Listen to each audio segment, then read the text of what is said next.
नमस्कार बच्चों, बीसीए वाले के इस ट्यूटोरियल में आपका स्वागत है, अभिनंदन है। और आज का क्लास है कौन, बल और गति का नियम। हमने बल पढ़ा, गति का पहला नियम पढ़ा। क्या पढ़ा? गति का नियम। जब तक कोई वस्तु अपनी विरामावस्था या गति की अवस्था को बनाए रखती है, जब तक कि कोई उस पर बाहरी असंतुलित बल कार्य ना करता है। और प्रथम नियम को जड़त्व का नियम भी कहते हैं। क्या होता है? कोई वस्तु विरामावस्था में विरामावस्था में रहेगा, गति में है तो गति में रहने का प्रवृत्ति जो होता है वो वस्तु क्या होता है? जड़त्व होता है। जड़त्व का दो नियम था, एक विराम का जड़त्व, एक गति का जड़त्व। जड़त्व के दो प्रकार थे, विराम का जड़त्व और गति का जड़त्व। विराम का जड़त्व, जिस जड़त्व के कारण वस्तु की विरामावस्था में ही रहने की प्रवृत्ति होती है।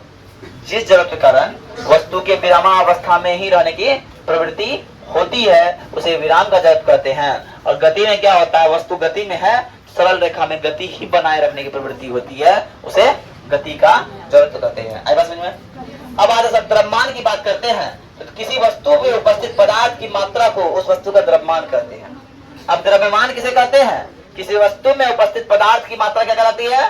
क्या कहलाती है? द्रव्यमान कहलाती है सर। अब सर यहाँ द्रव्यमान तक समझ में आ गया सर। अब आते हैं हम लोग एक टॉपिक है संवेग। संवेग क्या होता है? बात समझिएगा। संवेग किसी वस्तु के द्रव्यमान तथा उसके वेग के गुणनफल को संवेग कहते हैं। बात समझिए। एक व्यक्ति है, हमारा वजन है 50 केजी। मान लीजिए हमारा वजन कितना है? 50 केजी। और 50 केजी के आदमी है और हम जब दौड़ रहे हैं तो 20 का स्पीड दौड़ रहा है। कितना दौड़ रहा है? 20 का स्पीड में। तो हमारा जो मोमेंटम होगा, संवेग होगा 20 गुना 50। 20 गुना 50 20 गुना 50 हो जाएगा, मतलब 1000 केजी मीटर प्रति सेकेंड स्क्वायर हो जाएगा। बात समझ में आया? बात समझ में आ रही है ना? तो ये बात होता है संवेग। संवेग क्या होता है और संवेग क्यों जानना जरूरी था? संवेग इसलिए हम जाने क्योंकि संवेग का इस्तेमाल हम लोग न्यूटन की गति के दूसरे नियम में करते हैं। संवेग का इस्तेमाल न्यूटन की गति के दूसरे नियम में करते हैं। हेलो, ठीक ठीक है ना? न्यूटन के दूसरे नियम का हम संवेग में इस्तेमाल करते हैं। संवेग किसे कहते हैं? ध्यान समझिए। संवेग बात में आ गया। अब आते हैं गति का दूसरा नियम क्या बोलता है? किसी वस्तु के संवेग में परिवर्तन की दर उस वस्तु पर लगे बल के समानुपाती होता है और यह परिवर्तन वस्तु के बल की दिशा में होता है। मान के चलिए, ध्यान समझिए, यह लकड़ी है, इसका वजन है 500 ग्राम और ये अभी अस्थिर है। तो इसका संवेग अस्थिर है। मान लीजिए धीरे चल रहा है, 5 का स्पीड में चल रहा है। ध्यान समझिए, 5 का स्पीड में चल रहा है। तो इसका कुछ ना कुछ संवेग होगा ना। मान लीजिए आधा किलो का है और स्पीड है 5 सेकंड, तो आधा केजी गुना 5 तो कर देंगे, हो गया 2.5 मिनट, 2.5 हो गया संवेग। अब ये स्पीड चल गया, यहाँ स्पीड खूब चल रहा है, 10 का स्पीड चल रहा है, तो वहां संवेग कितना अलग होगा? तो यहाँ का संवेग P1 है और यहाँ का संवेग P2 है। तो यहाँ से यहाँ कोई समय लगा कि नहीं लगा? और बल किधर लग रहा है? बल इधर लग रहा है। तो संवेग किधर रहेगी? बल की दिशा में होगी। किधर होगी? बल की दिशा में। तो वही बोला, बल के समानुपाती होगा संवेग में परिवर्तन की दर। दर मतलब समय। संवेग में परिवर्तन की दर किसे होगा? बल के समानुपाती होगा। अगर इसको हम बोल सकते तोड़ दें और तोड़े, कोई बोल सकता है संवेग बराबर सर F है ना, P V1 है ना, सॉरी P ने M V1 बटा M V2 बटा T लेते हैं। और इसको आगे बढ़ाएंगे सर, आगे बढ़ाएंगे तो F बराबर हो जाएगा, F समानुपाती हो जाएगा, कॉमन ले लो, M V1 घटा V2 बटा T। तो क्या हो गया? F अनुपात ही होगा M V1 बटे V2। ऐसा याद करो तुरंत, V माइनस U बटे T था तुरंत का। तो क्या हो गया? A हो गया। क्या हो गया? A हो गया। क्या हो गया? A हो गया। मतलब F जो है, और अगर मान लो इसको आगे बढ़ा देंगे, समानुपाती अगर रखते हैं, क्या होता? समानुपाती होता है। क्या हो जाएगा? F बराबर MA। ये बल का फॉर्मूला यहाँ होता है, इसी से F बराबर MA आता है, बल का फॉर्मूला आता है। इसको और आगे कल बताएंगे, ठीक है ना? और आगे कल इसको बताया जाएगा। देखिए थोड़ा कल बल का कल चैप्टर खत्म हो जाएगा। कल चैप्टर ये खत्म हो जाएगा। उसके अनुप्रयोग सब भी, अनुप्रयोग सब आप लोग खुद लिखना है। आप लोग अनुप्रयोग खुद पढ़ना है, क्या क्या प्रयोग है, क्या क्या प्रयोग नहीं है, वो खुद पढ़ना है। लेकिन ये मेन चीज हम पढ़ाते हैं, ठीक है ना? चलिए कल आप लोग आइएगा। एक बार आते हैं, जितना पढ़ाते हैं उसको रोज याद करके आना है, हम रोज पूछेंगे। और खास करके एक बात और, मेरा जो मजदूरी है दे दो यार, ठीक है ना? तो आज के लिए इतना ही। जय हिंद, जय भारत।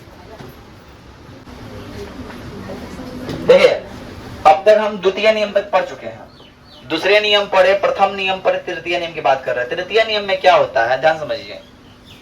अगर हम किसी वस्तु पे बल लगाएंगे तो वो वस्तु भी हम पे बराबर बल लगाएगा। अगर हम किसी के गाल पे तमाचा मारते हैं तो ऐसा नहीं है कि हम सिर्फ उसे गाल पे तमाचा मार रहे हैं, उसका गाल भी हमारे हाथ पे मार रहा है। लेकिन चोट बोलता है गाली लग रहा है सर, हाथ कुछ कम लगता है। ऐसा इसलिए है कि हाथ जो है ना ज्यादा मजबूत है, ज्यादा कठोर है तुलना दृष्टि से गाल के। यदि तुम दीवार में मारो अपना हाथ तो तुम्हारे हाथ में चोट लगेगा, लेकिन दीवार में नहीं लगेगा। इसका मतलब क्या है, दीवार तुम्हारे हाथ से ज्यादा कठोर है ना, हाथ तुम्हारा ज्यादा सॉफ्ट है तुलना दृष्टि से दीवार के। बात समझ में आ रही है? तो न्यूटन का गति का तृतीय नियम क्या बोलता है, यदि दो वस्तु अन्योन्यान क्रिया मतलब एक दूसरे के साथ क्रिया कर रही है, एक अपने विपरीत क्रिया कर रही है, तो पहली वस्तु द्वारा दूसरी वस्तु पर लगाया गया बल और दूसरी वस्तु द्वारा पहली वस्तु पर लगाया गया बल बराबर होगा। क्या होगा? बराबर होगा। मान लो अगर रॉकेट कभी उड़ता है तो रॉकेट को उड़ते हुए देखा होगा,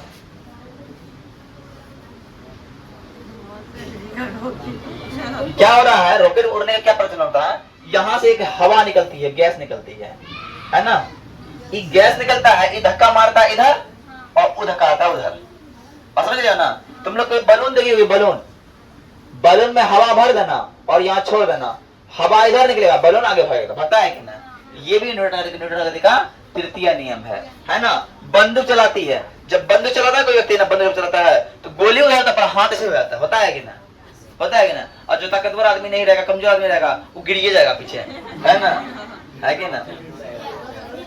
बात समझ में आ रही है ना? अब मान लो